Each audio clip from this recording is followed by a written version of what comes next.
Today's episode of the Meet and Greet Barbecue podcast is brought to you by AOS Outdoor Kitchens. They are the South's leading outdoor kitchen design and installation specialists. Hey, Dan here for the Meet and Greet Barbecue podcast. Just a quick message. This is part one of two of our episodes with Dan from Urban Streatery. It was such a fantastic conversation, and some of the things that we talked about meant that we didn't want to lose any of it in the editing, so we've kept all of it in, but split it into two parts. This is part one of two, and I hope you enjoy.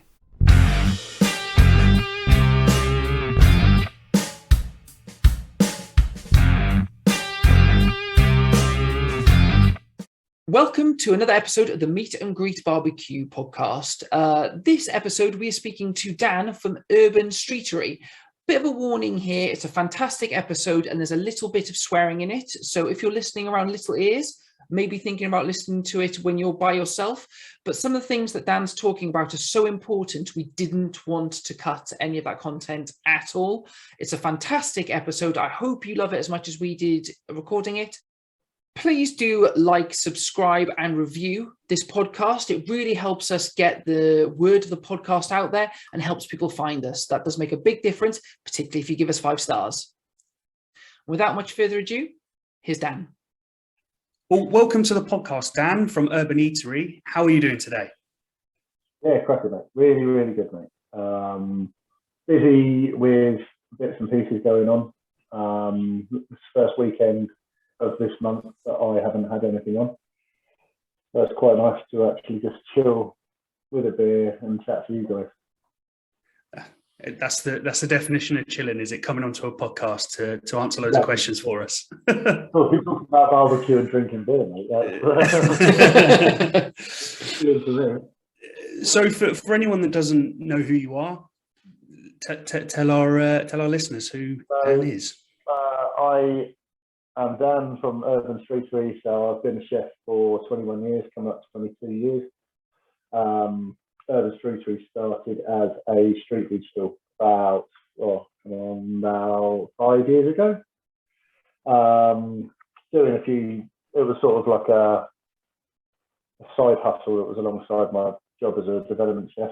Where I come out of restaurants, I was still missing that buzz of a service. And I love doing, it was a taco stall, so I love doing Mexican food, but with a twist. I was doing global flavors on tacos because I see the taco as a plate, a minimum plate. So that started, and I was doing some street food stalls. I'm based down in West Sussex, so I was doing stalls in Brighton, more, just stuff like makers markets, things like that, farmers markets. Then lockdown happened and the sort of street food stuff knocked on the head. That's when I started off my Instagram account, or started building my Instagram account, but it turned more into barbecue. I've always had a passion for barbecue and cooking over fire, but it really grew, especially in that first lockdown where we had decent weather. And having time with the kids, so just being out in the garden and lighting a fire. At the time I had an offset, so I was doing long, low and slow cooks, really getting back into the barbecue stuff, and it built and built and built. Then I went back to work, and people wanted to eat my barbecue food more than the street food stuff. So I started doing events and catering for weddings and catering for parties. And that's where I decided that's where it was going to go at the time. It was a lot better doing events, so because we knew exactly how much money was coming in, and how many you were catering for, so there was no waste. As a chef, I'm a big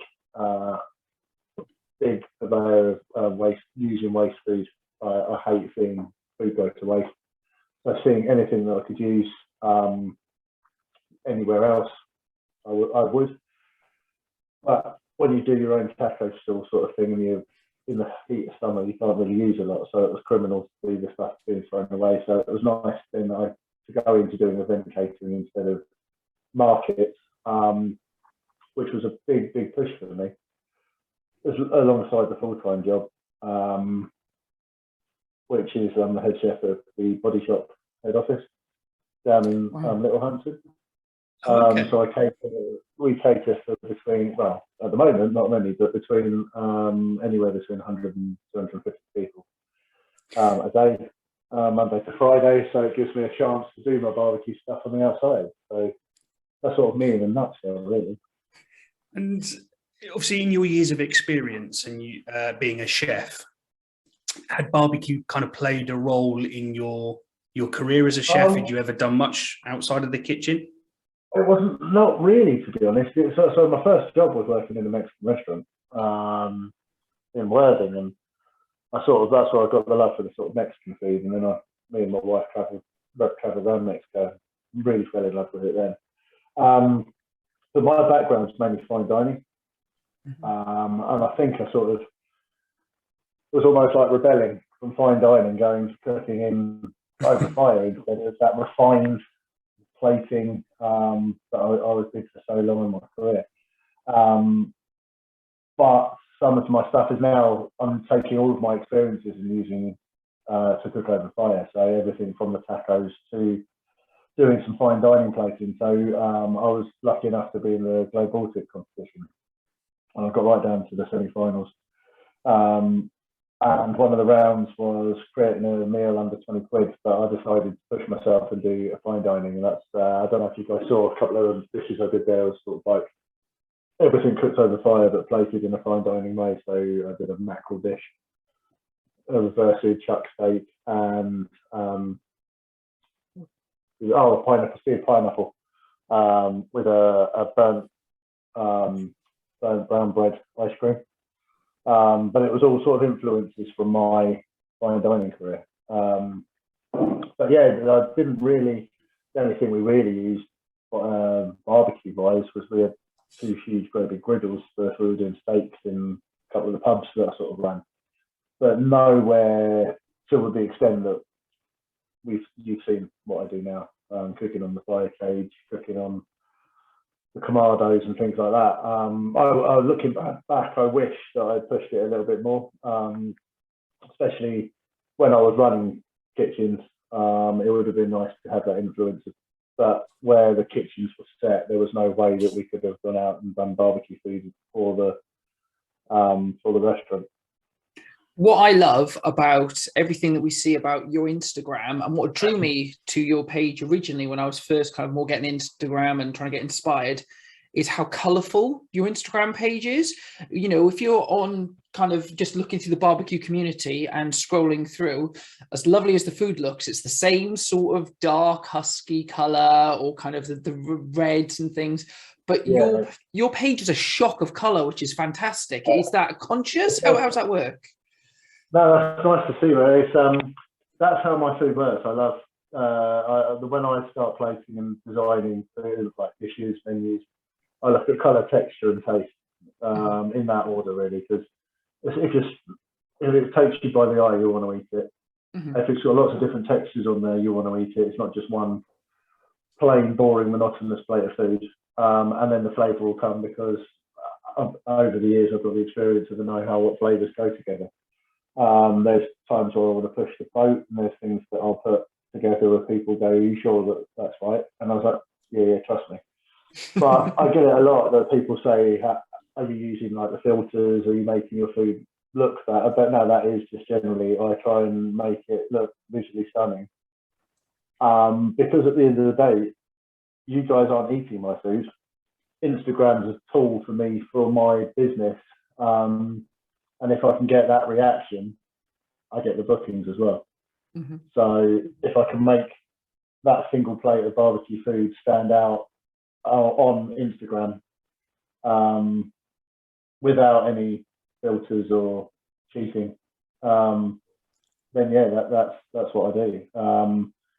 But yeah, I've always stood by those three things of the colour, texture, and taste, not the flavour. Because that's what makes up a great plate of food.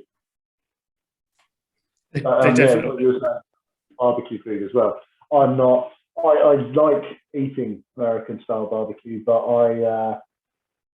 it, like you said, it is the same thing over and over again. The same sweet sauces, same mahogany. Yeah. I mean, don't get me wrong, it's beautiful. It's what you'd want to eat, but when, like you said, on Instagram, it's the same thing over and over again. That's why I like to push the boat and do something completely different. Mhm. I was about to say there's actually not a huge amount of American barbecue on your page at all, is it? There's more. No, I sort of do American barbecue more for parties at home. So Yeah. Like around my birthday and stuff. My birthday's in June, so we'll always have. There's usually a football or rugby going on around then. So we'll have. I'll stick on some brisket or some ribs or something like that. I still try and push the boat with the flavours and the sauces myself, but that's the sort of time when I would sort of family gatherings would become sort of that American style barbecue.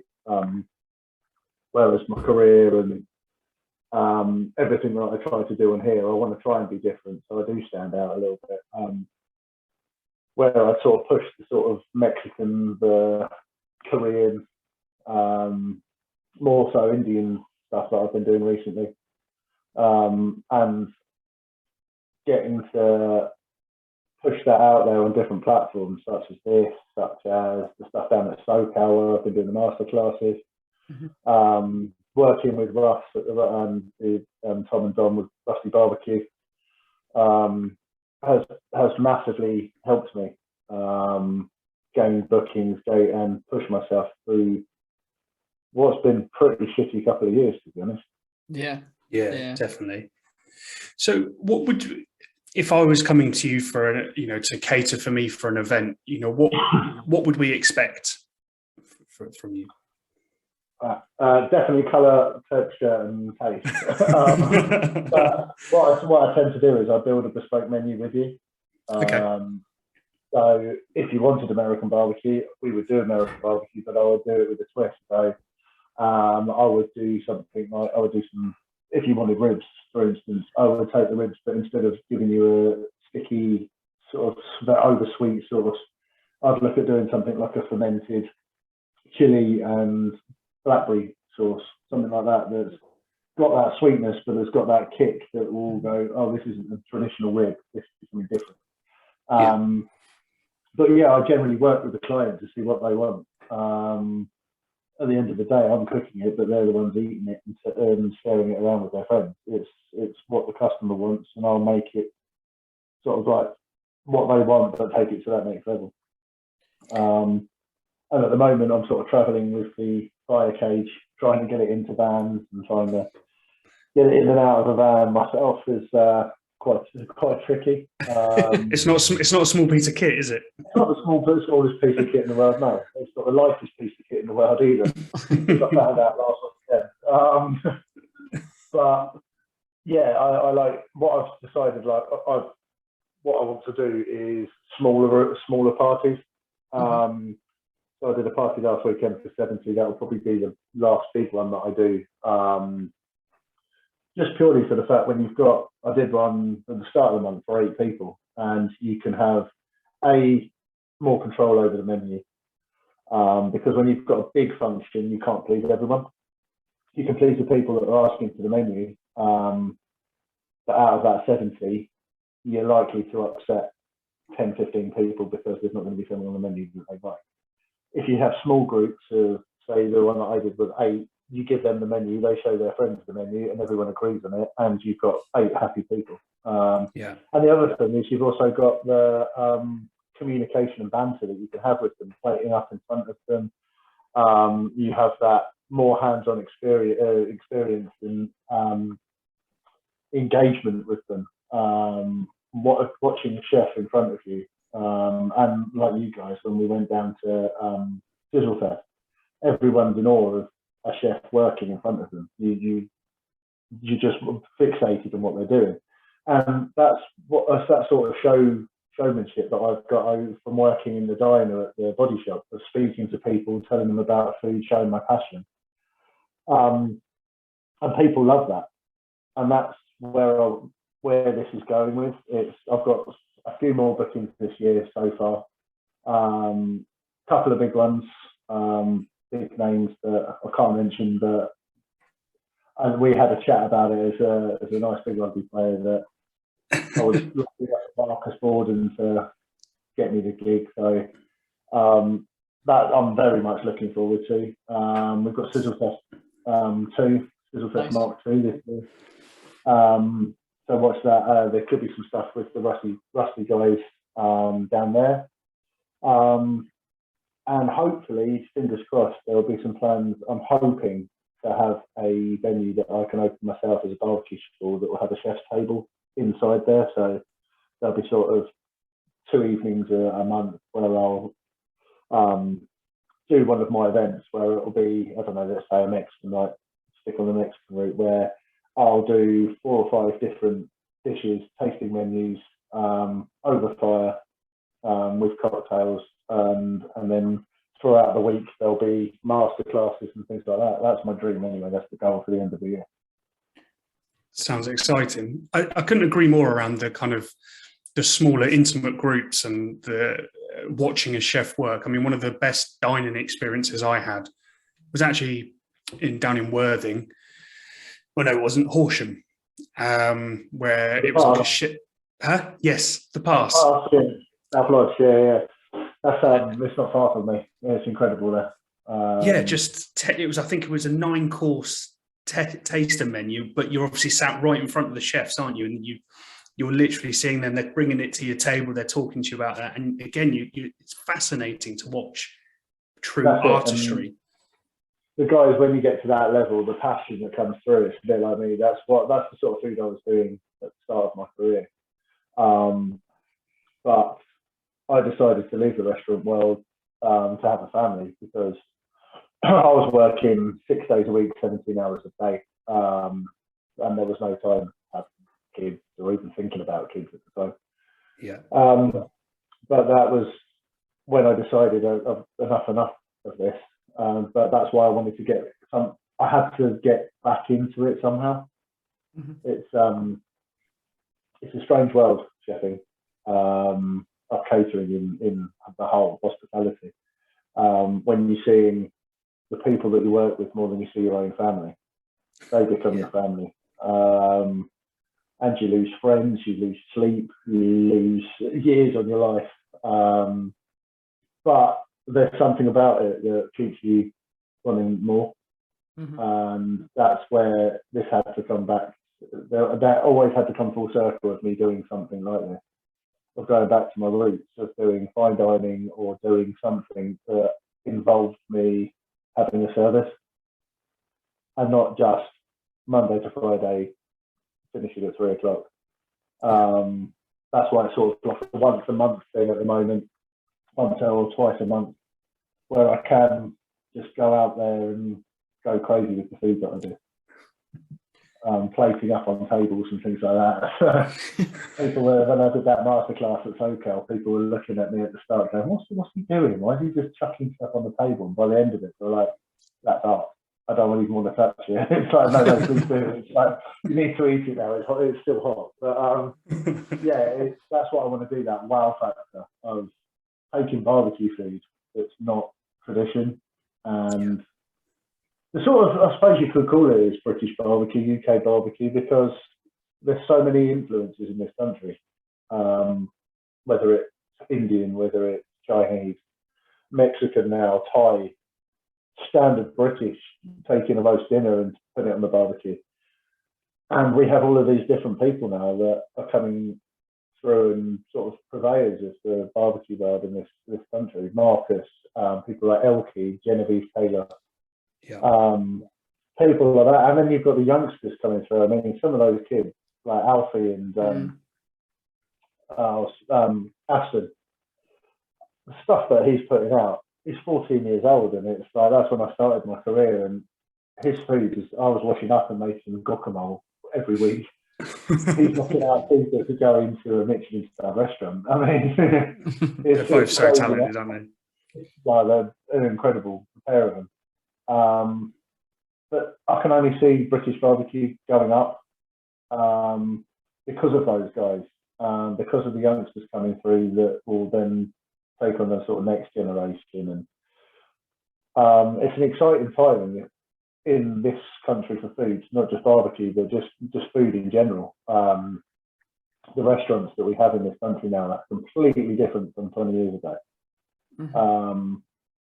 And you see more and more, not just barbecue, but cooking over fire in places now, due to companies like Savage creating these fantastic bits of equipment that now go in professional kitchens, not just in the garden as well.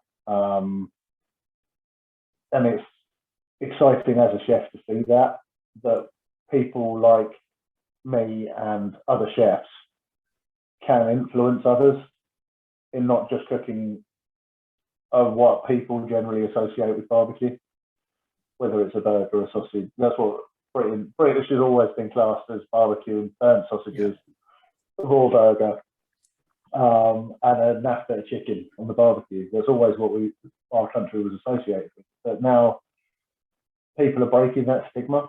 Mm-hmm. Yeah, definitely. With platforms like this and Instagram and things like that, that's only going to boost it even further. Do you think you would ever go back with, obviously, all the the passion that you've got, being a chef, but obviously it's clearly you're passionate about barbecue and taking barbecue to the next level? Would you ever? You mentioned about potentially opening your own barbecue school. Do you think you'd ever go as far as open your own barbecue restaurant? No. Okay. Didn't even think about that. Didn't even think about it. No, I'm out of the restaurant game completely. Okay. I think if I was to go back in, it would destroy me. Fair enough. I'm only 35, but I've got the back of a 70-year-old and the hairline of a 60-year-old. No, I'd love to do something where it's during the week where I could sort of share that passion that I have with others, showing them how to cook, showing them how to start a fire from the ground up, really. But doing that different style of barbecue. So teaching them the Mexican style, where you can build a pit underground and wrap things in banana leaves and cook it for hours and hours and hours. Not just a offset brisket. Mm-hmm. I want to sort of be a different barbecue school, or sort of fire cooking school. Because there's nothing down here really. There's nothing in Sussex. There's where I am anyway. There's a couple sort of 45 minutes, hour away from here, but there's nothing in this local area. We've got some fantastic produce down here. We've got the South Downs, and there's sort of nothing in between. It would be nice to have something sort of where we can take the produce from the Downs, say some nice lamb or some deer running around. Or we've got the beauty of I'm literally about 5 minutes from the seafront. So there's nice. Because the way I look at it is each day is a different lesson. So Friday would be like a fishy Friday day, where it's a big fish feast, cooking oysters and scallops right in the embers, taking some locally caught mackerel and hanging them on the fire cage, things like that, where it's completely different. And hopefully getting my name out there for it. If you've been looking or thinking about an outdoor kitchen, then look no further than AOS Outdoor Kitchens. They are the South's leading outdoor kitchen design and installation specialists. Their extensive showroom is based just outside Bournemouth on the Dorset-Hampshire border, and as well as numerous in-store displays, also features a live outdoor kitchen where they cook every week on Kamado grills, pizza ovens, and all filmed and shown on YouTube. They offer a wealth of knowledge on how to transform your patio into the most incredible outdoor dining area, with styles and options to suit every budget, and you can guarantee they will be able to create something perfectly suited to you and your home. They stock and supply everything that you're going to need for outdoor cooking, including barbecues, Kamado ovens, pizza ovens, outdoor fridges, and every accessory that you would need to become the ultimate outdoor chef. So if you want to make yourself the envy of your friends and neighbours, get in touch with them today to arrange a consultation and take the first step in transforming your back garden into the most incredible entertainment space. Visit aoskitchens.co.uk. Something that excited me when we were earlier in the conversation, actually, and you were talking about doing a twist, and you mentioned fermentation. It's not something we've really talked about much on the podcast, but like, what that brings to barbecue can be mind-blowing, because it'll cut through a lot of the more fatty flavors that are coming through. There's so much more excitement and depth of flavor. Like sauerkraut and barbecue goes amazingly well. Kimchi and barbecue can do amazing things. How, if someone wanted to kind of walk into fermentation and want to kind of mix it with some of the stuff they're cooking, where would they even start? And how do you think about the different things you could ferment to pair with what you're cooking on the barbecue? I think you hit the nail on the head, mate. Straight away, if someone is a beginner, sauerkraut or a kimchi on top of a hot dog that's the way you can elevate your basic barbecue. Taking that sweet, salty, sour, all those Thai flavors, heat that will just lift, even if you wanted to, and it's a swear word, but a Richmond sausage. It was. Oh my goodness! A family barbecue. You go to your family barbecue, and they've got packet of Richmond sausages, walls bangers in the corner. Have a pouch of kimchi in your pocket, ready. You'd forget about that Richmond sausage straight away, because the kimchi would just lift anything you're eating, because you've got that, like I said, sourness. You've got the bitterness, but you've got the heat and the sweet that goes with it as well. You've got crunch. But you can ferment. I made a range of fermented chili sauces, just with some kilner jars, some salt, some water, and I had a glut of chilies. I made, what did I make? A habanero, a lemon drop, and a jalapeno, all fermented chili sauces. Nice. And after 2 weeks, give them a blend, and you've got perfect chili sauce. Leave it longer and it's hotter and more depth, rounded flavour. But there's other things. You can just ferment some pineapple and then finish it on the barbecue, and you've got those almost, when pineapple and things like mango ferment, it almost goes alcoholic. You almost have that sort of rummy, punchy flavour that comes out of it, because the sugars are starting to ferment in them, just basically making alcohol. But then you finish it on the barbecue and caramelize it. It's like taking, I did hanging on the cage, I did a pineapple that I think a lot of the guys that have got the cages hang a pineapple for sort of 6-7 hours. I did one where I sped it up by peeling it and then spraying it with a sherry and muscovado sugar spritz.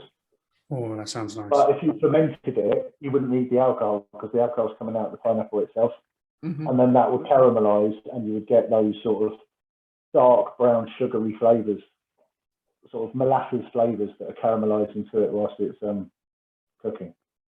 Fermentation's brilliant. It's a new elevated level of flavor. I also want to experiment with kind of almost cooking some of the more Eastern European type stews and things on the barbecue, like doing like a bigos type thing on there. I think would be absolutely amazing, and just using fermentation and barbecue in a different way that people don't think, because we often say you can cook anything on the barbecue that you would in an oven, but it's trying to be a bit more experimental with it. Is that, with your training, is that the other exciting thing about barbecues, adding kind of the smoke to some of the items you do, which you would normally get? Yeah, definitely. And watching some of there's so many decent things on Netflix now. The guy out in Australia that you take caviar and you would put it into and you'd finish it on the barbecue, on a leaf, on a cooling rack, just to get that extra added level of flavour of the smoke. I have found that samphire is something that we used to use in restaurants all the time, whether it would be for a garnish for an oyster to sit on top of. Not many people at the time were eating it. It was used as a sort of a bed to hold on the seashell. But when we did start using it, it was either used raw or it was just blanched. And I thought, hold on a minute, let's get a sieve and cook it straight in the embers.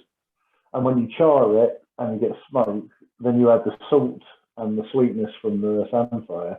It really brings on a new level of flavour. And taking things like fine ingredients and adding fire to it is a new way that I'm learning myself with things. So things like cooking scallops in the shell directly on the coals. That was new to me. I saw the thing DJ Barbecue did. And I think he just did it with some chili and some white wine and things like that. And I changed it up, and I did I like using fruity IPAs in a lot of my bits and pieces. Again, it's almost a type of fermentation or pickling. So I do a lot with my Mexican stuff at IPA pickled onions, where I'll use a tiny rebel or a wild beer pogo, because they have passion fruit, mango, pineapple flavors that work so well with the sweeter meats, the fatty meats, like you said, cutting through those fats. And I put some of the mild beer pogo, which is passion fruit and mandarin beer, in with the scallops and Thai chilies, and with the smoke and then the burnt butter that went over the top, the flavour was just immense. And it's just ways of lifting things, and all the different levels of flavour that you get from the smoke, the heat, the sweet. I like using the sort of 5 sort of ways that the Thais use: the sweet, sour, hot, bitter, and sour, where it all just becomes a rounded flavour, and it's all sort of equal quantities. Whereas it's not one level of heat where you can't taste anything else, or it's one over sweet, sticky rib. It's that rounded flavours that work so well. And that's where I like to bring all those influences together. And where do you normally find your source of inspiration for creating new ideas? And certainly for from a catering point of view, when you're presenting potential menus to your clients, where do you get that source of inspiration from? But I use inspiration from everywhere, whether it's cookbook, whether it's program, past experiences from the restaurants that I've worked in.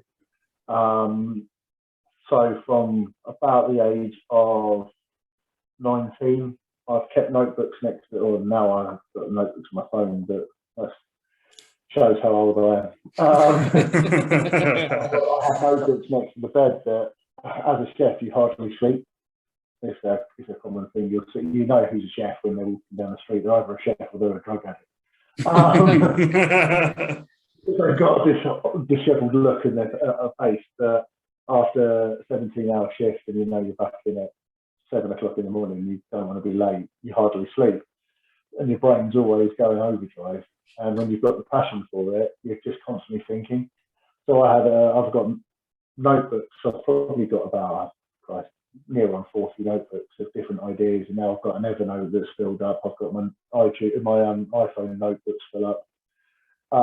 I've just constant ideas that if I'm down the beach and I suddenly think, hold on, because I'm sat that's my sort of go-to place if I need inspiration, or I've got a sort of almost like writer's block.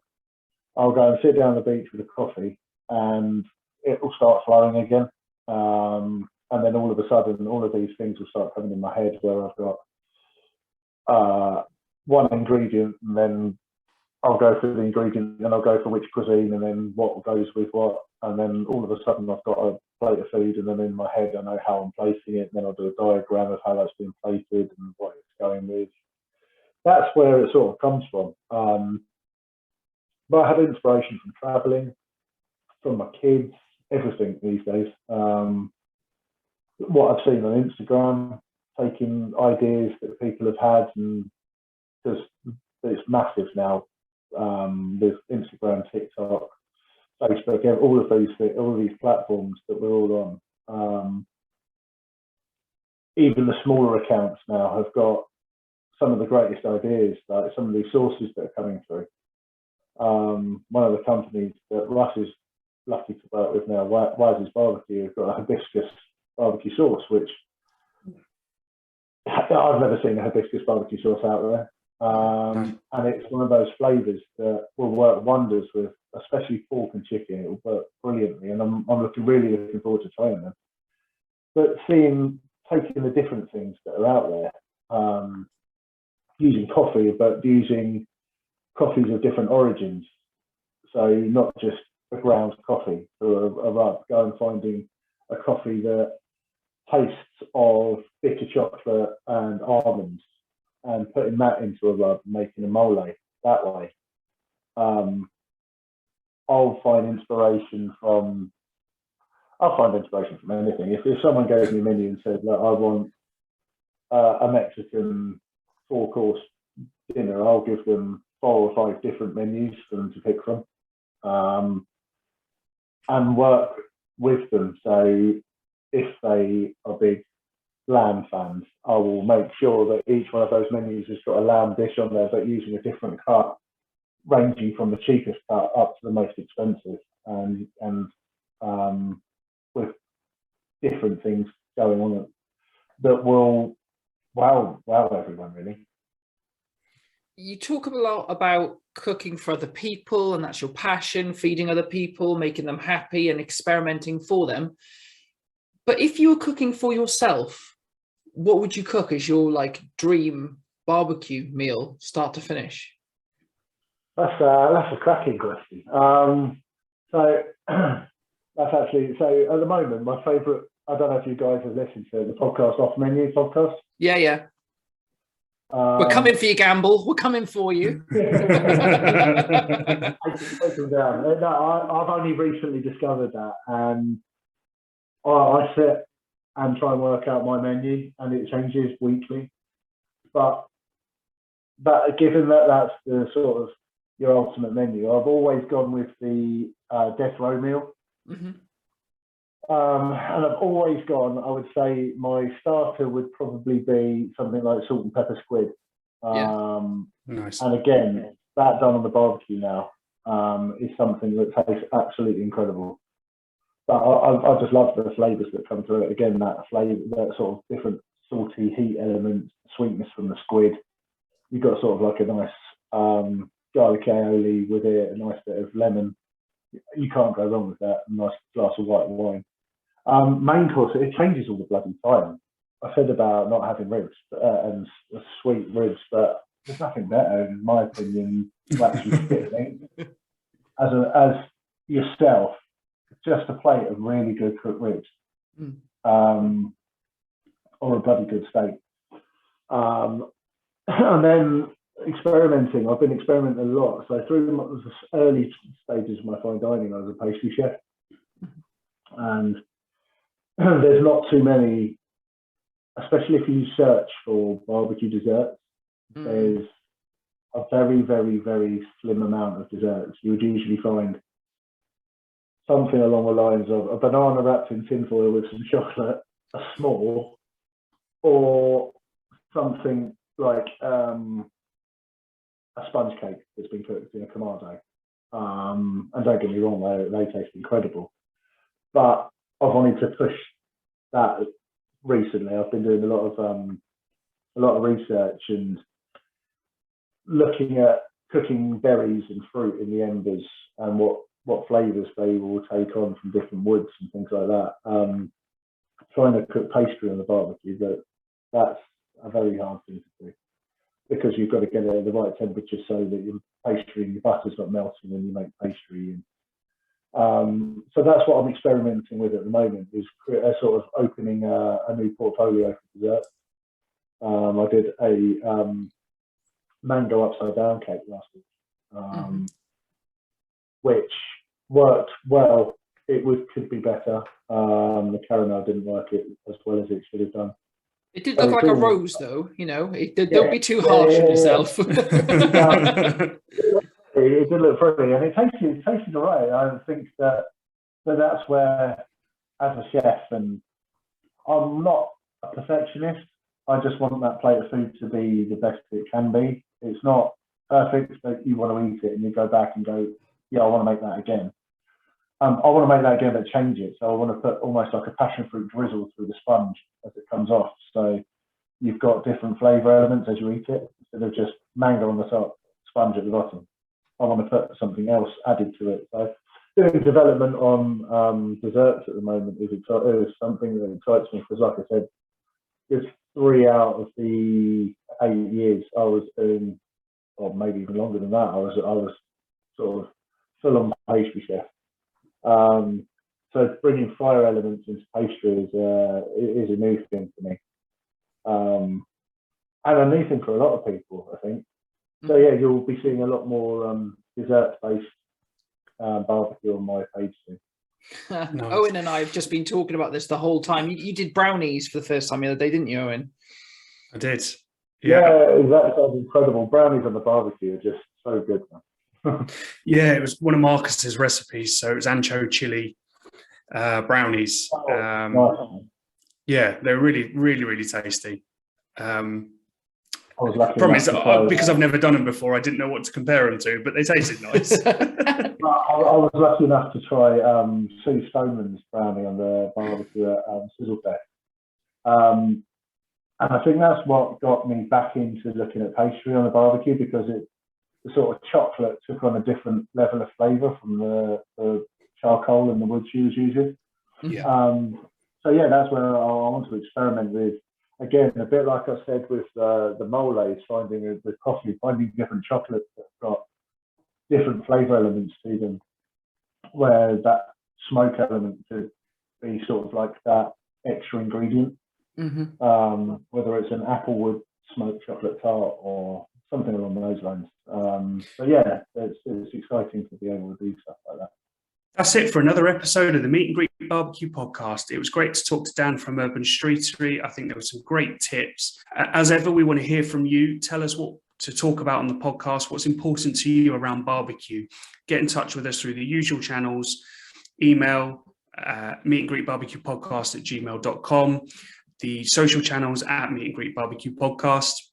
If you haven't done so already, join our newly launched Facebook group, the Meet and Greet Barbecue Podcast group, where you can post in, get involved, share your creations on the barbecue. And until next week, keep on grilling.